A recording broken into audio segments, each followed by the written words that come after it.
Love against time. David Adaora had always been a man of discipline. As a senior cardiologist at Lagos General Hospital, he was dedicated, methodical, and deeply committed to his work.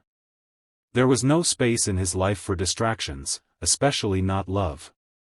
His days were filled with back-to-back surgeries, consultations, and the constant beeping of machines in critical care. He had seen too many people come close to death to believe in fairy tales. But life had its own way of writing stories. Adaora Nwosu lived in a world of colors. A 28-year-old painter and art teacher, she found beauty in everything: the orange glow of the Lagos sunset, the laughter of children in the streets, the way raindrops raced down her apartment window. Even as she battled a congenital heart defect, she refused to let it define her. She lived fully, creating breathtaking paintings that spoke of love, hope, and the fleeting nature of time. Their worlds collided on a rainy evening when Adaora was rushed into the emergency room after collapsing at her art exhibition. David had just finished a grueling shift when he was called in. The moment he entered the room, he noticed her, not just as a patient, but as something else. She was fragile yet full of life. Even as she struggled for breath, she managed a small smile. "So, do I get a discount if my doctor likes my paintings?" David raised an eyebrow, surprised. "You're joking at a time like this?" "I have to," she whispered. "If I don't laugh, I might start crying. And I don't think my heart would like that very much." That was the beginning of something neither of them expected. A growing connection. Over the next few weeks, David became more than just her doctor.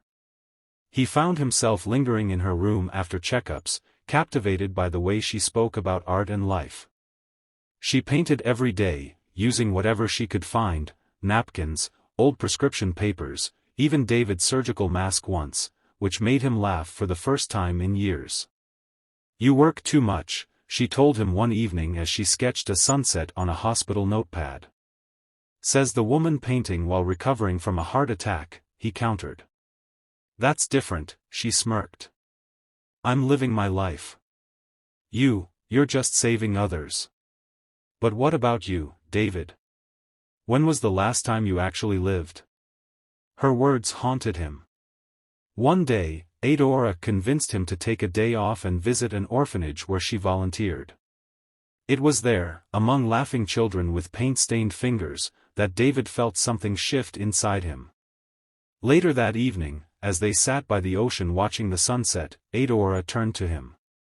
"You know, for a man who saves hearts for a living, you don't seem to understand your own."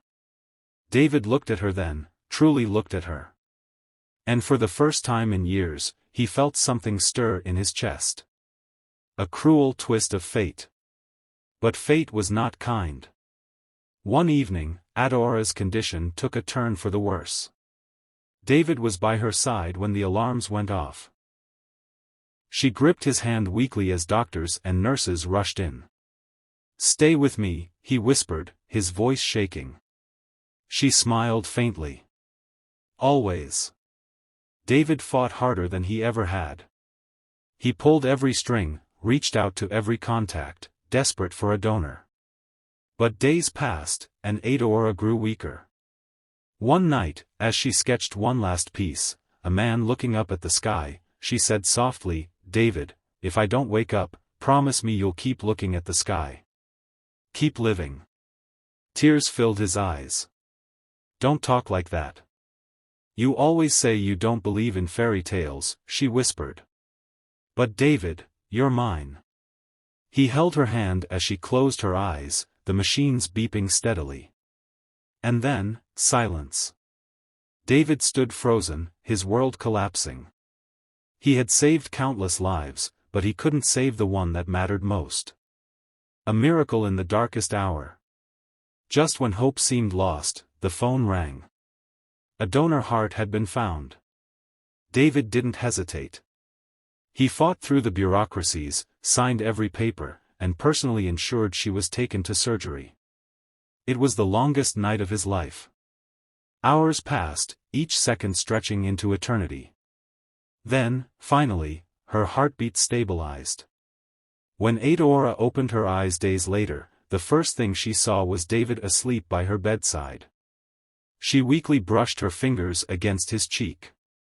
"You look terrible," she whispered. David jolted awake, disbelief flashing across his face. And then, relief. Pure, overwhelming relief. He let out a breathy laugh, blinking back tears. "And you look perfect. A love that lasts." Months later, Adaora stood in front of a canvas, healthier than ever. Her new exhibition was titled Love Against Time.